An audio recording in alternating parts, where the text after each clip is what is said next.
because religion is a path to God. What are you calling God? What am I calling God? Where is God? God is the intangible creator of the universe, in whose presence a human being can live, and according to whose dictates or will a human being can live in this world. But what is your evidence for the existence of God right now? I don't have evidence because it's not a scientific claim. Okay, but unless you want to say, oh, well, I shouldn't say it that way. I don't have proof because it's not a scientific claim. If you want a supporting idea, I would say my understanding of other human beings and my experience of other human beings, which leads me to believe that there's something more than material. My understanding of the design of the world, which leads me to believe that we're here not by accident.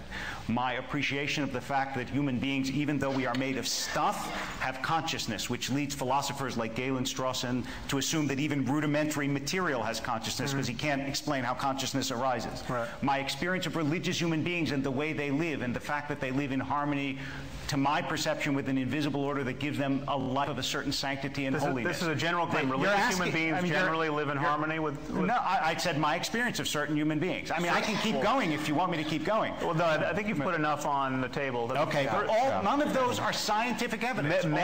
Many of those claims trespass upon the territory of science overtly. I mean, the claim about... Your understanding other human beings being suggestive of a divine artificer. Is that a scientific claim? Absolutely. I mean, is your understanding of mathematics also suggestive of a divine artificer? No, it has to do with my experience. Your ability to learn language? Do you understand? It has to do with my experience of you. When I'm looking at you right now, you may assume that what I see is a material, but that's not what I see. And it's not what I believe. And I think I understand it's not what you believe. There's something in you that is more than you believe. I really think so. This is now, if you want to make that a scientific claim, you can. But I'm telling you, it's a metaphysical claim, and to confuse the two is a mistake. Okay, you can add any metaphysics you want. Thank you. By that means, I mean, I can say, I see you as a reincarnate personality, and I think you were probably I was someone famous on Atlantis. Yes, they'll make me like a washerwoman in a people do this all the time. I mean, you can broadcast. I mean, this is constrained by our common sense in every other domain of discourse. I mean, just take, for example, the people who think Elvis is still alive. Okay.